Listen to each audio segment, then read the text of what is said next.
Praise the Lord. Maaari po tayong tumayo. At please join me as we read responsibly. Sagutan po the verses in Psalm 121. Psalm 121 verses 1 to 8. I'll read verse 1, you do verse 2, until we reach verse number 8. Psalm 121, so I'll read verse 1. I will lift up mine eyes unto the hills, from whence cometh my help.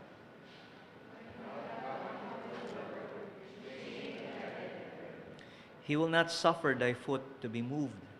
He that keepeth thee will not slumber.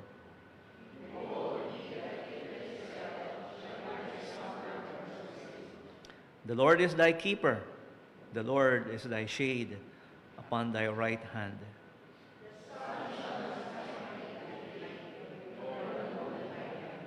The Lord shall preserve thee from all evil. He shall preserve thy soul.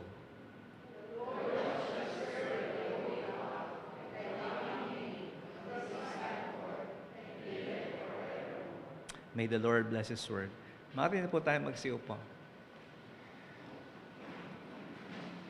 Maybe you notice, siguro po napapansin niyo po that we're doing Psalms in our messages. At ito pong Psalms na ito, Psalm 120 hanggang 134. Ang tawag po dito, they are Psalms of Ascent or Psalms of Degrees, as you can see from the title. So, ito po ay naging series na po, Actually, I did not intend this to be a series. Medyo trivial po yung reason, because we're going to inaugurate yung ating lift. Okay? So, I started preaching from the Song of Ascent or the Song of Degrees, beginning sa 122, a Song of Degrees by David. And so, I decided to do another one.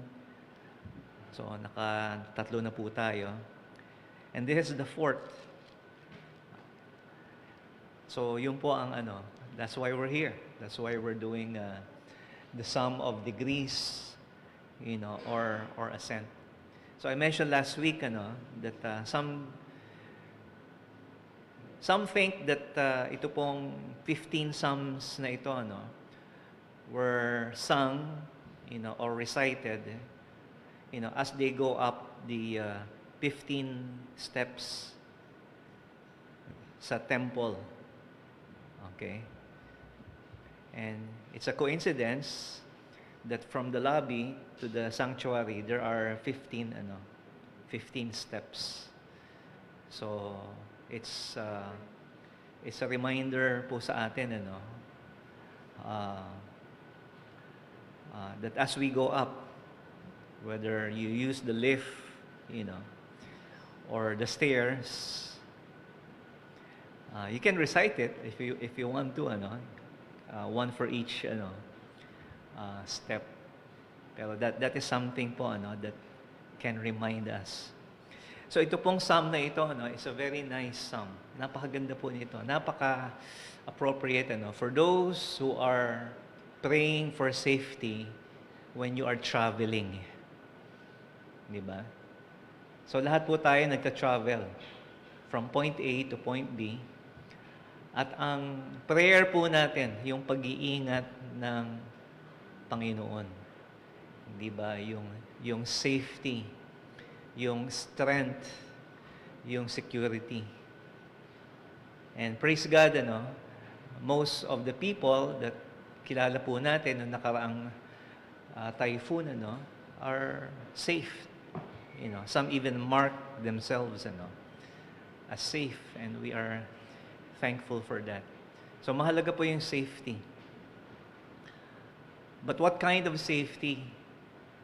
Ano pong klaseng pag-iingat ang hinihingi po natin sa Panginoon? So as we focus on the family po, ang number one po, na gusto nating maingatan, yung mga anak po natin.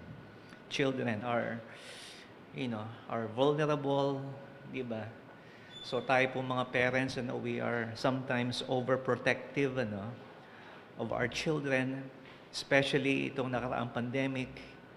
Don't go out. Okay? Delikado dyan. May mga germs, may mga virus. Just stay at home. So we try to protect them, from the dangers outside, from real dangers. Diba? May mga predators, may mga pedophiles, all sorts of bad people, out there. And that's, naintindihan po natin yan. We understand that. Okay? However, isa pong bagay na we neglect, is that while we try so hard to protect them from the dangers, we want to keep them safe from the dangers sa labas, in the world, there are virtual dangers. Okay. Online. Okay. Kala nyo safe yung mga anak nyo, kasi nasa bahay lang sila. But their minds and their souls are put in danger by virtual dangers. Na sinasabi po sa inyo, mas delikado. Tayo na nabuhay noon, na walang cellphone, di ba? Umakyat tayo sa puno, di ba? Nasa labas tayo, maghapon, and thank God, nothing bad happens to us.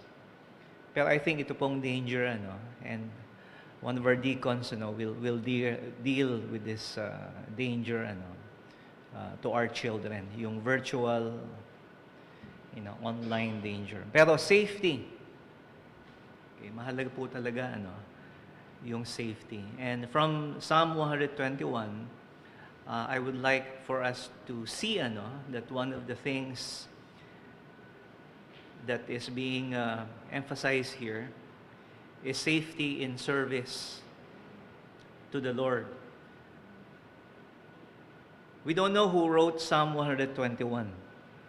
Okay? So, this is anonymous.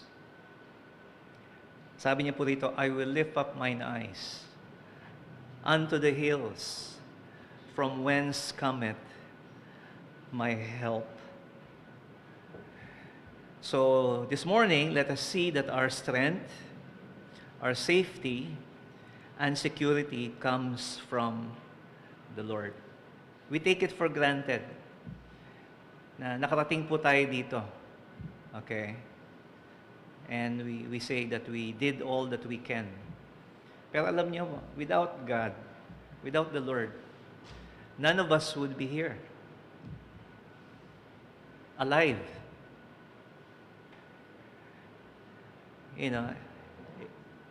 So, hindi ho natin sigurado, yung theory that the 15 Psalms, were used for the 15 steps going up to the sanctuary. Pero isang bagay po ang sigurado, kung saan nila ginagamit itong 15 Psalms na ito of degrees. And the pilgrims who are going to Jerusalem, to the temple, ito po yung mga inaawit nila papunta doon sa Mount Zion. Okay, these 15 Psalms of ascent or degrees. So, sa Psalm 122, David said, I was glad when they said unto me, let us go into the house of the Lord. So finally, nakaapak na siya sa Jerusalem, and now he sees the temple, although it's unusual because if David wrote it, there was no temple yet, in Jerusalem. So the temple is not the literal one, but God's people who are gathered. And so dito po, makikita po natin, may imagine nyo po, ito po mga verses na ito, 1 to 8, parang sagutan po yan. We see a shift in pronouns. Sabi niya, I will lift up mine eyes unto the hills, from whence cometh my help. My help cometh from the Lord, which made heaven and earth. And then may sumagot, He will not suffer thy soul to be moved. He that keepeth thee will not slumber. So this song was sung in duet. Okay? It seems na the pilgrim who was traveling to go to Jerusalem, so hindi po siya nag-iisa. Meron po siyang kasama. He had companions. And as they traveled, okay, andun yung joy nila because, wow, we're going to the holy city. Pupunta tayo sa Jerusalem. And they do that 3 times a year. But then, nakita nila the hills. Okay, the mountains. Plural, Sabi niya, I will lift up mine eyes unto the hills. So the next phrase should be seen as a question. I will lift up mine eyes unto the hills. From whence cometh my help? So nagtatanong po siya rito. Nakikita ko yung mga hills. Okay. Going to Jerusalem. Who will help me? Okay.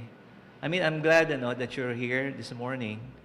And it's a sight po na nakita ko yung ilan po sa inyo, living nearby, walking to the church. Okay, siguro taga-Talon lang kayo, di ba? Talon 5 or 1. So it's a joy, Some of you, hindi ko alam kung baka wala kayong pamasahe, I don't know. Okay? But it's healthy, okay, to do that. Pero ang tanong po dito, yung strength, kaya ba natin na maglakad? Okay? Wala akong kotse, wala akong sasakyan, wala akong pamasahe. Di maglakad ka. Because people here, okay, in Psalm 121, to worship God, they walk. Now, if you're just in Judea, madali lang siguro. But if you're living up north sa Galilee, it's going to take, several days siguro para makarating sa Jerusalem. So the pilgrim, the person who is asking this, whence cometh my help? Okay? Who will help me?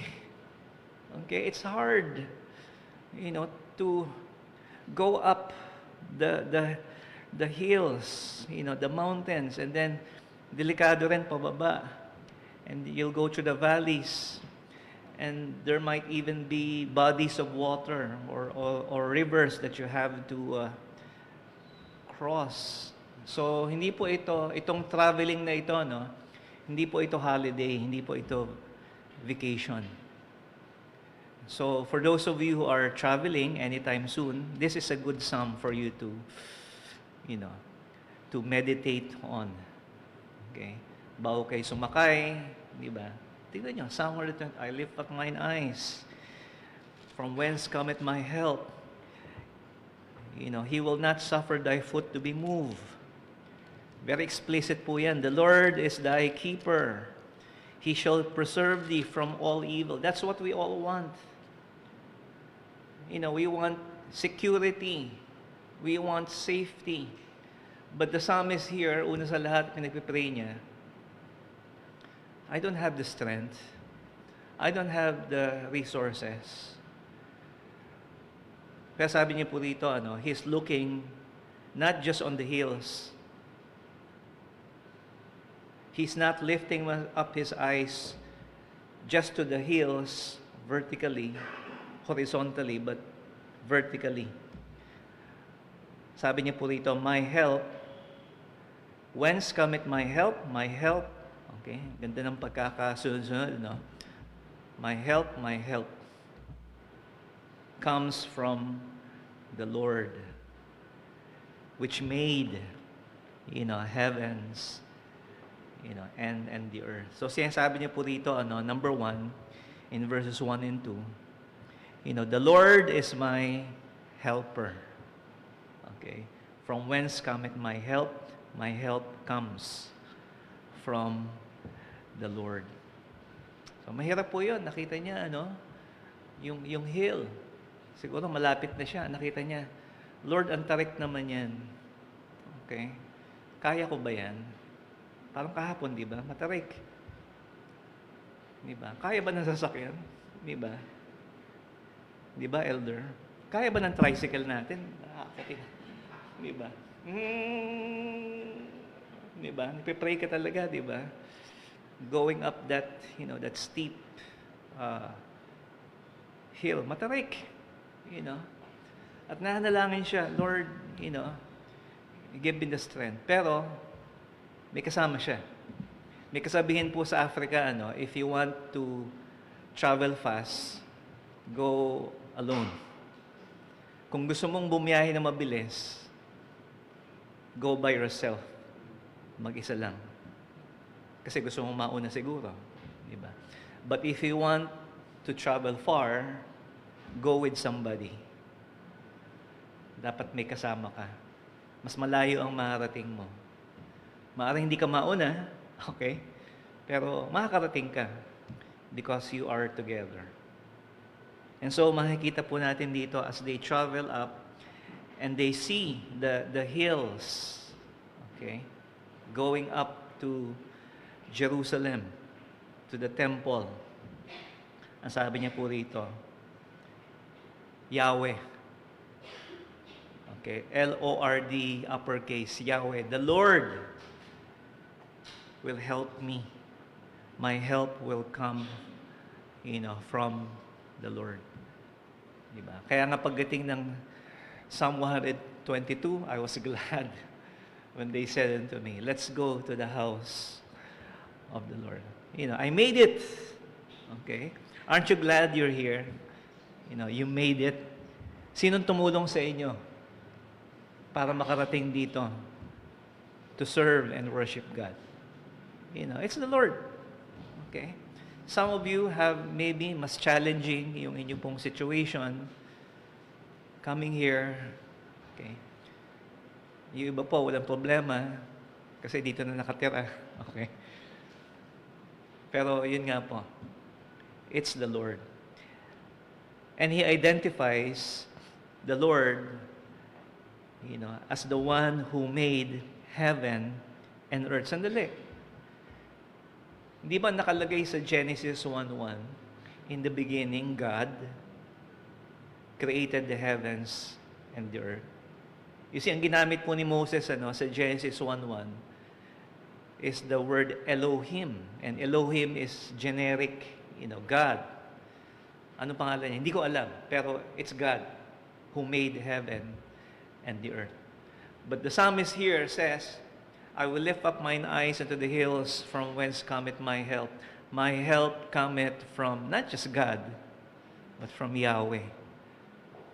So, kilala niya yung God na yun, na lumikha ng lahat ng bagay. At siya ay pupunta sa temple to worship Yahweh upang paglingkuran siya. At bakit siya ay confident, that he's going to make it up this hill? Because the one whom he will worship, and he is looking up above and beyond the hills, is the same God, is Yahweh, who made heaven and earth. So meron siyang power, meron siyang kapangyarihan na tulungan siya because the same God na gumawa dito sa mga hills na ito, na pinapahirapan ako, is the same God who made all things, heaven and earth. So my friends, we have an inexhaustible source of strength. And He identified Him as Creator. At ang Creator po, is not just an idea, is not just a concept. The idea of Creator is not just a principle, okay, that created the heavens and the earth. He is a real person. So, sino siya? Si Yahweh. Pero sino ba si Yahweh? Now, in the Old Testament, is not as explicit, okay, kung sino si Yahweh. And many people who are Unitarians, sabi na, yun lang yun. And dito po sa John, John 12:14. Okay, Lord or Yahweh is seen by Isaiah, sabi ni Apostle John, sa John chapter 12. Kasi po, meron kayong mga maaring mababasa, na nagsasabi sa inyo, Messiah, the Anointed One, or Christ in the New Testament, hindi naman si Yahweh yun eh. Okay, magkaiba yun. Okay, tingnan niya sa Old Testament, wala naman sinasabi. Okay, kaya nga may New Testament eh. Di ba? Para ipaliwanag sa atin yung Old Testament. And here sa John chapter 12, He explicitly says dito po sa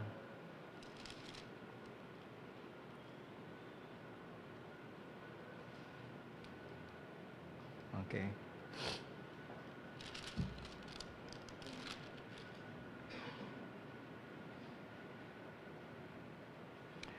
Verse 41. Okay, so I made an error there, Hindi po verse 14, verse 41. Okay, simula po tayo sa verse number 38. That the saying of Isaiah the prophet might be fulfilled, which he speaks, Lord. Okay, that's curious, In the Old Testament, ang pinagsalinan po niyan is Yahweh. Lord, who hath believed our report, and to whom is the arm of the Lord revealed? Therefore they could not believe, because that Isaiah said again, He hath blinded their eyes and hardened their heart, that they should not see with their eyes, nor understand with their heart, and be converted, and I should heal them. These things said Isaiah when he saw His glory, and spake of Him. So kung titingnan po natin sa context, John was speaking here about Jesus. Sabi po ni John, Isaiah saw Him. Sino? Si Jesus. So this Yahweh, okay, is the Messiah or Christ, and Christ is, Jesus. Okay, and if you read sa Isaiah chapter 6, okay, in the year that King Uzziah died, I saw the Lord. Sino nakita ni Isaiah? Yahweh. Sabi ni John, he saw Jesus. And so from whence comes our strength? Okay. Kanino manggagaling yung ating strength? It's not just God or the Creator. And further, it's not just Yahweh. It's in Christ. It's Jesus. Okay? Jesus is the one who provides for us the strength. Bakit? In John chapter 1, verse 1. Okay? He's the same Creator. In the beginning was the Word, and the Word was with God, and the Word was God. The same was in the beginning with God. All things were made by Him, and without Him was not anything that was made. In Him was life, and the life was the light of men. And Yung nga po, sinasabi po rito, na ito pong word na ito was made flesh and dwelt among us. You see, Jesus gives us the strength because He's the same one who made all things. Kung wala po siya, wala ho tayo rito. Wala hong anumang bagay na nilikha. All things were made by Him. That's why Paul can confidently say, I can do all things through not just God, not even Yahweh, but who is that? Through Christ, which gives me the strength. So ang tanong po, do we have Christ? Are we in Christ? And then, sa ating pong pagsamba at paglilingkod sa Kanya, He is the one who is going to give us help and strength. So let's give praise and honor, to our Lord Jesus Christ. From whence cometh our help? My help comes from Christ, who made heaven and the earth. Pangalawa po, sa verse 3 to 6, ito po yung naging sagot nung pilgrim na kasama po niya sa Psalm 121. He will not suffer thy foot.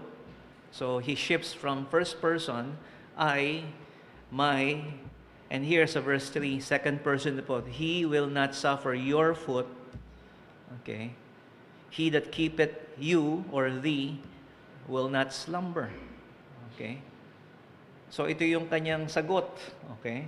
So kinanta niya yung verse 1 and 2. So sumagot ngayon siya rito. Okay? Yes, totoo yan. He will not allow thy foot to be moved. He will keep thee and will not slumber. Behold, he that keepeth Israel shall neither slumber nor sleep. So, obvious po rito, who is the Lord? The Lord is my keeper. Okay? So, yung salitang keep po rito, keepeth or keeper, it is used 6 times. 8 verses, 6 na beses, inulit po, yung salitang keep. Okay? And we'll see later, King James translates it sa verse 7 and 8, preserve. Pero dito, makikita po natin, he says, the Lord is my keeper. Okay. So, ano pong ibig sabihin ng keep? Okay, keep it. Ibig sabihin po nito, to guard or protect. So, what the other pilgrim is saying, not only will He give you strength, but He will also guard. He will also protect you. Okay, iingatan ka niya. Diba? Iingatan ka ng Panginoon. Diba? Magta-travel ka, magbabiyahe ka. Sinong magbabantay sa iyo? Sinong mag-iingat sa iyo?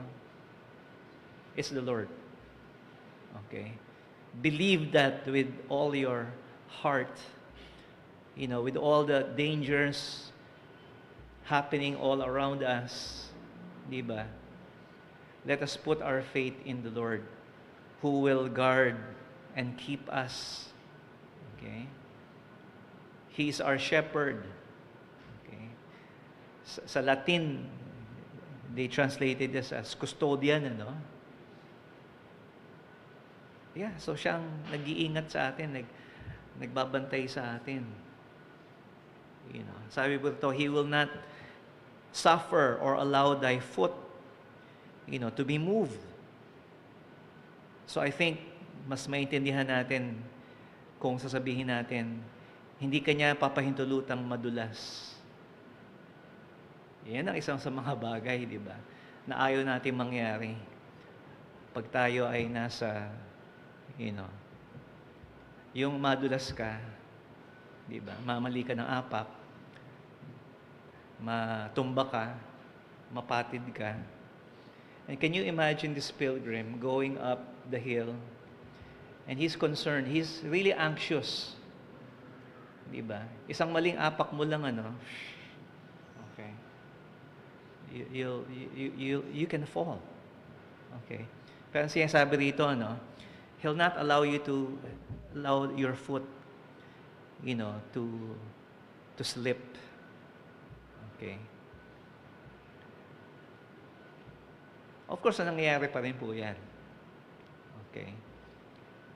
God allows it.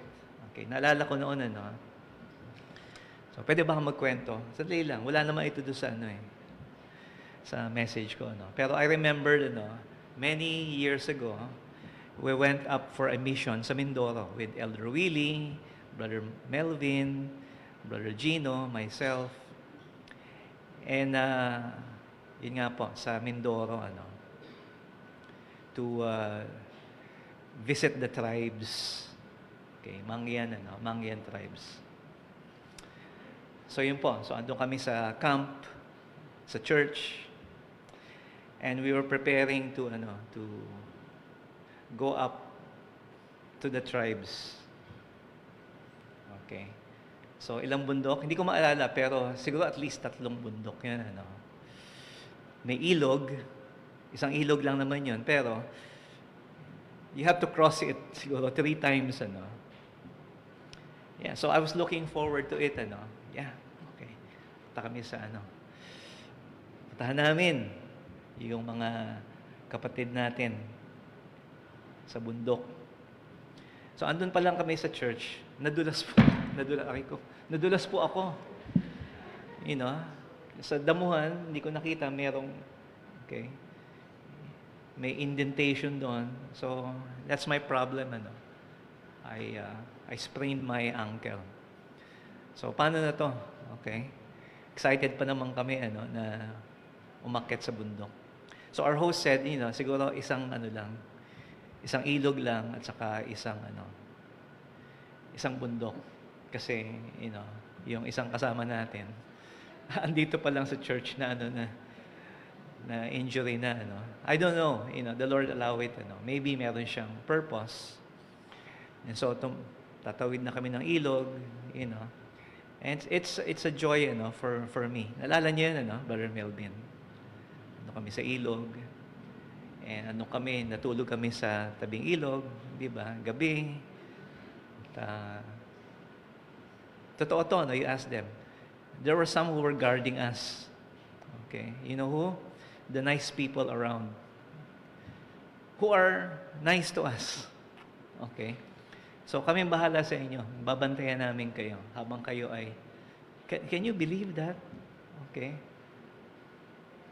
May mga nagbabantay sa amin na normally kakatakutan mo, pero hindi. They understand why we were there. So, we crossed one river at sobrang lamig ng river, and then we're able to reach yung isang village. Yeah, so for whatever reason, the Lord allowed me to slip. Okay? Pero ang Panginoon pa rin ang siyang nag-iingat sa atin. Okay? Kasi isipin nyo kung nandun na kami sa pangatlong bundok, tapos doon ka pa nadulas. Di ba? It's also dangerous coming down. Di ba? Delikado rin yung pabalik. Di ba? Maraming pong mga umakyat sa Mount Everest. Yay! Nakarating na kami sa Mount Everest. Kaya lang namatay pagbaba. Okay. It's dangerous coming down, And so maybe that's the reason, why He allowed it to happen. Pero isa pang bagay na sinasabi nito about Yahweh, He that keepeth thee will not slumber. He that keepeth Israel neither slumber nor sleep. Okay? Ano ba yung sinasabi niya po rito? Ano ba yung slumber? Alam niyo yan. Ginagawa niyo na yan ngayon, di ba? Inaantok. Naantok ba kayo? Yan po isa sa mga bagay, no, na talagang dapat ingatan natin when we're traveling. Especially if you are the one driving. Yung inaantok ka. Naantok ka, tapos wala kang kasama. Naku, hirap nun. I've done that a lot of times. You know, antok ka na. Kurutin mo na yung lahat, di ba? Napakahirap talaga. And He's saying here that Yahweh, you know, He will not slumber. Hindi siya inaantok. Di ba? Andiyan pa ba kayo? Amen? Okay. Hindi siya inaantok. Okay lang po yun. Kung inaantok kayo, it's my fault. Okay? Okay, kasi hindi naman siya natutulog. Ba't aantokin ang Panginoon? He doesn't need to sleep. Di ba? Marami po sa atin, di ba? May trabaho tayo, di ba? May kailangan tayong gawin, di ba? You know, I have to finish this. Okay? Lord, hindi ko na kaya, you know. You know what? Sleeping is spiritual. Yeah. Because if you fall asleep, you know, ibig sabihin po niyan, sinasabi nyo, Panginoon, hindi ko na kaya, bahala na po kayo. You know, I'm entrusting everything to you. Kasi yung nakahiga ka, dilat na dilat, ano kaya ang mangyayari sa trabaho ko? Ano kaya, you know, because you can't sleep. You know why you can sleep, you can fall asleep? You can fall asleep because He does not sleep. Siya ang nagbabantay sa atin. Hindi siya napapagod. Hindi niya kailangang matulog. He is guarding us 24 hours a day. Now, He's not just looking at us, ano? He's actively shielding us. So, kaya sinasabi niya po rito, no? The Lord is thy keeper. He's thy guard. The Lord is thy shade, or shield, or shadow, upon thy right hand. Mga kapatid, meron po tayong, bodyguard na mas matindi pa sa Secret Service. Okay? Alam niyo yung Secret Service?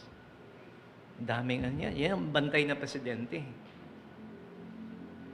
Okay? Parang PSG dito, no? Talagang nakabantay yan. Hindi natutulog yan. At handa sila na i-sacrifice yung sarili nila for the person that they are guarding. Pero alam nyo, no, may nakakalusot pa rin. Okay? Ilang presidente na nabaril. Okay? What we have is much better than Secret Service or PSG because He guards you. He doesn't sleep on the job. You know. Isang malaking pagkakasala po sa isang guard o sa isang sundalo. Diba? Tatawa tayo, makita mo yung security guard. Tulog. Okay. Diba? Nakadaan ka na, uy, tulog yung yung nagbabantay. Siya, hindi niya po gagawin yan. Nagbabantay po siya. Hindi niya kailangan ng karelyebo. He's always there. Ready to fight. Okay? Ganda nung kanta ng Men kanina, Parang gusto mo na makipaglaban eh. Di ba? Parang gusto ko makapag-away eh. Marinig ko yun eh. Di ba? Soldiers of Christ, arise. And that's what the Lord does for us. He will fight for us. He is a shield for us. The sun shall not smite thee by day, nor the moon by night. So yung shield po dito, yung yung shade, is from the heat of the sun. So nagtatravel sila, papunta ng Jerusalem. And during the day, syempre, mainit. Okay? They are in the Middle East. So mainit po yan. It's dry. And you could suffer from heat stroke, exhaustion. So merong risk sa health as they travel. At paggabi, malamig. Okay? The temperature could go down very low. Maaring magkasakit po sila from hypothermia. Pero sinasabi po niya rito, don't worry. The Lord is our shade. The sun will not smite thee by day, nor the moon. Okay, yung moon po rito, kailan ba lumalabas yung moon? Siyempre sa gabi. At ano lumalabas pag gabi? Mga masasamang loob. Di ba kayo nagtataka, Bakit kahit araw meron? Pero as they travel, and they have to sleep at night, it's possible na merong mga tulisan, mga robbers, mga thieves na nag-aabang sa kanila. Okay. Itong mga pupunta ng Jerusalem, may dalang pera yan, may dalang offering yan. Okay. They could get robbed, and sometimes they would even kill them. So, maaaring delikado sa kanila, to stop. Bilisan natin. Huwag tayong tumigil dito. Pero, sometimes they have no choice. They have to stop and rest. And then there's that risk of, robbers and thieves. Ano sabi niya po rito? We're going to Jerusalem to worship the Lord, and He will guard us. He will protect us. Not only us, but minsan iniisip natin, di ba, yung mga mahiiwan natin. Di ba? Sino magbabantay sa bahay? Okay. Walang tao doon eh. Paano yun? Okay. Baka pasukin tayo ng magnanakaw. Mga kapatid, asan yung tiwala natin sa Panginoon? Di ba? We are doing His will. And then when we're worried na hindi niya tayo babantayan o iingatan. Yeah, some of us are not here because we value so much the things of this life. Okay. Sino magbabantay sa aso namin? Baligtad na po ngayon. Hindi na yung aso ang nagbabantay, tayo na ang nagbabantay sa aso. Wow, okay. Di sama mo. Hindi, wag po. Okay, wag. But you see, from thy going out, makita natin, from thy going out to thy coming in. Okay. The Lord shall preserve you. So He will guard us. Sabi niya po rito, the Lord is thy shade upon thy right hand. So, ano pong ibig sabihin po nito? So, we just read this and then, right hand, okay? Siya ang shield natin sa right hand. Sandali, asan ba yung shield? Sa left. So, in other words, the right side of the body is open to attack. Okay? Kasi andito yung shield, Okay? Pero dito, siguro hawak mo yung sword, So, He will be your shield on the most vulnerable or weakest part. So, siya po nag-iingat po sa atin. Okay. So, in the face of danger, okay, andyan po ang Panginoon na nag-iingat po sa atin. At hindi, syempre, gamitin din natin yung common sense. Ay, hindi, ingatan tayo ng Panginoon. Yeah, mo yan. Huwag ka mag-lock, ha? Hindi. Of course, you use your common sense. Di ba? And in the face of danger, dalawa lang yung decision mo eh. Fight or flight. Okay? Okay? So, tumakbo o lumaban. So, sa dalawang yon, tingnan mo kung kaya mo. Okay? So pag may bagyo o umuulan, okay, yung iba, fight. Okay. Fight. Okay. Hindi flight, hindi evacuate. Hindi, dito kami. Sandali. Okay. Kaya mo ba yan, yung bagyo na yan? So the Lord is telling you, He's giving you the sense, run away. And sometimes flight or running away is the best defense. Okay? At pag wala ka ng choice, syempre, you fight. Okay? Kung hindi ka makatakbo, then tutulungan ka ng Panginoon.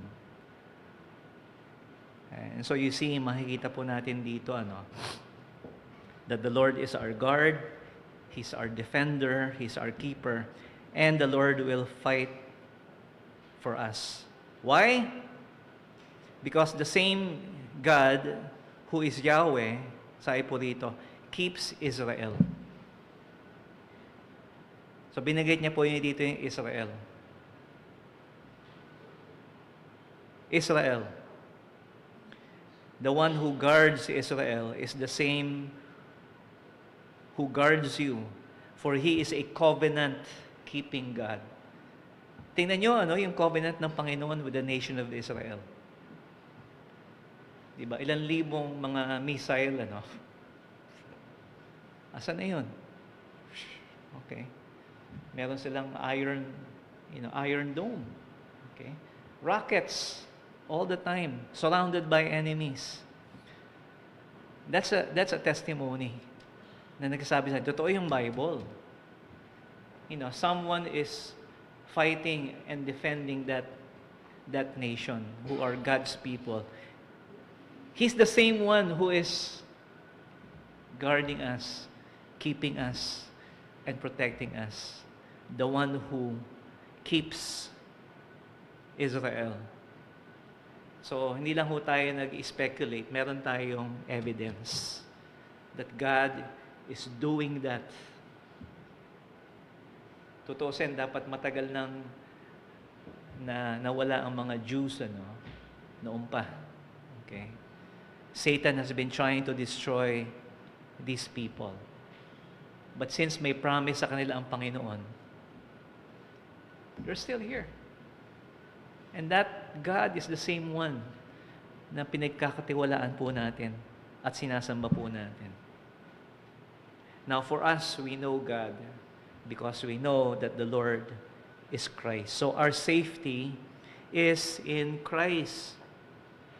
Sabi ni Paul, sa Romans chapter 9, who shall separate us from the love of God? Okay? From the love of Christ. Not tribulation, distress, persecution, famine, nakedness, peril, or sword. You see, yan po ang magagawa para sa atin ng ating Panginoong Hesus. Okay. Now, this doesn't mean nothing bad will ever happen to us. Okay. But it means, if the Lord allows trials and tribulation, number one, He will not allow it. Hindi niya papahintulutan yun kung alam niya na hindi natin kaya. There hath no trial or temptation taken you, but such as is common to men. But God is faithful, who will not allow you to be tempted above that you're able, but will with the temptation also make a way to flee or escape, that ye may be able to bear it. 1 Corinthians 10:13. Or, kung pahintulutan niya man na mangyari, bad things to happen, all things work together for good to them that love God. And so, ito pong safety po, that we need, we have it, in Jesus.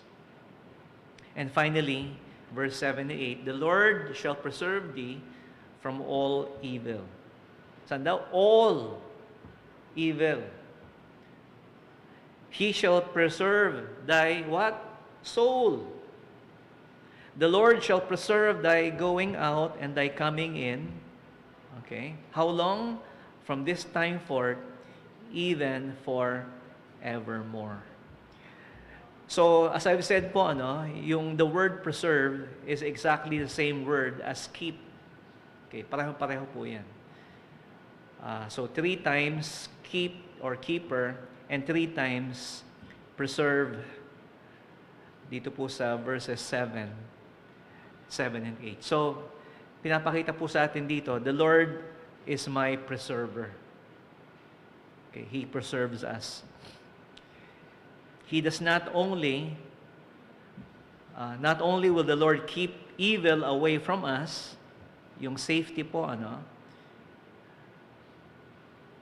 but He will also keep you away from evil. Notice sabi niya po rito, all evil. So evil can be natural. Okay, yung calamities. So we saw that already, man-made or otherwise. But evil can also be moral or spiritual. Of course, evil is the devil, who is our true adversary.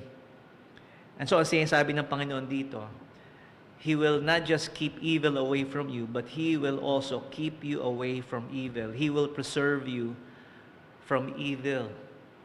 Not just natural, but also moral and spiritual. Not just real, but also virtual. Okay? Ay, itong problema natin, gusto natin ng security from natural dangers. Pero pagdating sa moral and spiritual, okay lang. Okay? Ayaw nating masaktan tayo by the real dangers out there. But virtual, okay lang. Okay?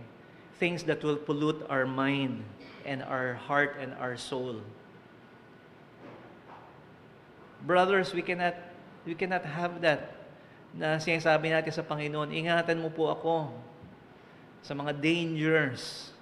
Pero spiritually, wala tayong desire na maingatan po yung ating isipan, yung ating puso. Sabi niya po rito, He shall preserve thy soul. Yun ang mahalaga. In fact, I would even say, mas mahalaga. That is our priority. Na tayo po, ay iniingatan ng Panginoon yung ating kaluluwa. And this doesn't just speak of keeping us safe from moral and spiritual danger.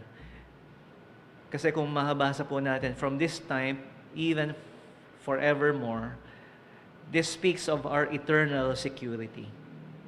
Okay? He will preserve our soul. Ang kaligtasan po natin ay hindi kailanman mawawala. If you are truly born again, if you are a true believer, you will not lose your salvation. Okay? So, that's one of the clearest, truths sa New Testament. Yung assurance of salvation. Yung eternal security. Okay? So, God will preserve us. The Lord will preserve our soul. We are no longer in danger of hell. But spiritual preservation is not just okay ka na, pupunta ka na sa heaven, but preservation also means, na iingatan ka ng Panginoon na mahulog sa kasalanan o magpatuloy sa kasalanan. You see, that's the problem, Some people think na, save na ako di ba? Kaya lang ganun pa rin ang buhay mo. Hindi, nung maliit pa ako, nagsa-Sunday school ako After that, wala na. Well, asan yung keeping ng Panginoon? Because if He kept you, if He gave you salvation, andun po yung idea po ng preservation o perseverance of the saints.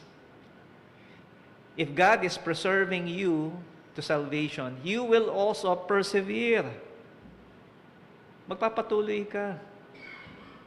Hindi lang yung sabihin mo, save na ako, nag-aantay na lang ako ng tawag, pauwi. No, no, no, no, no. Kung totoo yan, then God will also give you the grace to persevere. Okay. So a true believer will persevere. Magpapatuloy po yan. And thus Jesus said, if you continue in my word, then you are my disciples indeed. So meron pong assurance of salvation, but the Bible, the New Testament in particular, does not give an assurance of salvation to a disobedient,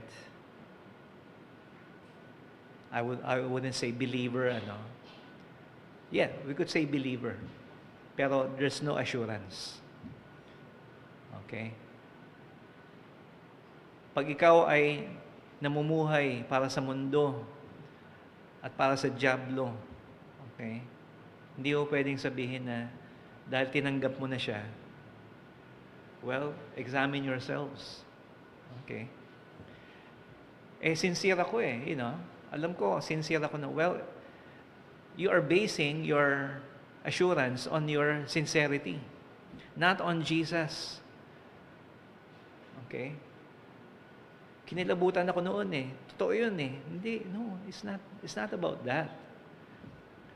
Kundi simula ba noon, nagkaroon ka ng paglago, lumalim ba yung pagkilala mo sa Kanya?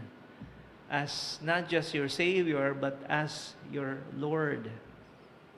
And so the Lord preserves us so that we might persevere. Okay? So He will preserve your soul. At tandaan po natin, this promise was given in context of worship and service. So tandaan natin, saan sila pupunta? Okay. Hindi ko sila pupunta paakyat doon, Diba? Para magbakasyon. Diba? Kasi malamig doon sa taas. Okay. Hindi po, they are going up there to serve Yahweh, to worship Him. And they persevere. Okay. Alam nila yung mga challenges that await them on the way. But nagtitiwala sila kay Yahweh, the Lord, who will preserve them from all, evil, spiritual, natural, moral, and of course, the devil. Okay. Alam niyo po, the devil cannot do anything against us unless God gives him the permission. Yes, mas makapangyarihan po si Satan kaysa atin. Wala ho tayong laban sa kanya. For we wrestle not against flesh and blood. Yung totoong kaaway po natin, hindi yun nakikita mo. Our true adversary is invisible. At napakatalino niya. Mas marami siyang knowledge and experience sa atin because he has been around for thousands of years. Okay? Kilala niya tayo. Kilala niya tayo. Alam niya kung anong iniisip natin. Alam ng dyablo kung paano tayo papatirin. Paano tayo mahuhulog sa kasalanan. So, wala ho tayong laban sa totoong kaaway natin. Pero tandaan po natin, it's the Lord who is defending us, is preserving us from all evil. That's why ang prayer po, in the Lord's Prayer, deliver us, from evil. Okay. The evil one is the devil. And the devil, alam niyo po kung papahintulutan siya ng Panginoon. Gusto ng diablo, patayin na tayo Yeah. Okay. Like what he did to Job. Okay. Pero alam niyo, he cannot even touch our hair kung wala po ang pahintulot ng Panginoon. And so, When it comes to security, ultimately, our security, once again, as believers, is in Christ. John 10:28-30, sabi niya, "My sheep hear my voice, and I know them, and they follow me. And I give unto them eternal life, and they shall never perish, neither shall any man pluck them out of my hand." You see, we are in the hands of God. And no man, not even the devil, not even you, okay? Hindi mo kayang alisin yung sarili mo from the hand of Christ. Because the hand of Christ is also, the hand of the Father. Because He said, "I and my Father are one." So Jude said, si Jude, sa Jude 24,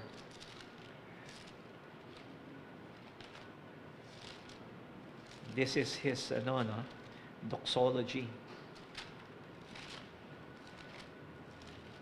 Bago mag-Revelation. Jude verse 24, "Now unto Him that is able to keep you from falling."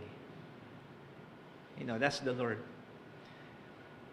"And is to present you faultless before the presence of His glory with exceeding joy."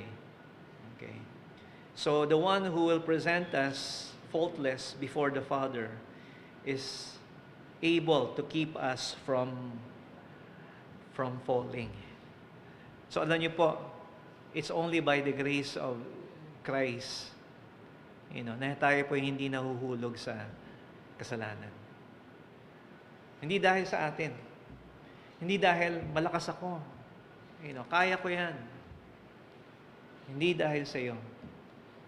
Kasi ang pinag-uusapan po rito, to the only wise God, our Savior, be glory, majesty, dominion, and power, both now and forever. Amen. We will not share in that glory of the one na siya talaga nag-iingat po sa atin. So our security is in Christ because all glory belongs to Him. Now, this doesn't mean we will never fall into sin. Nahulog pa rin po tayo sa kasalanan. But having been made righteous, we are justified in Christ. That is proof that though we fall, we will not utterly be cast down, and we will rise up again.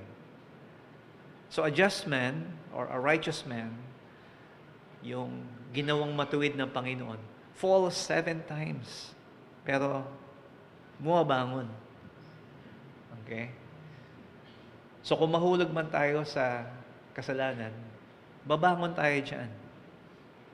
And we will learn from it. Now, you may fall again, okay? But that's another challenge.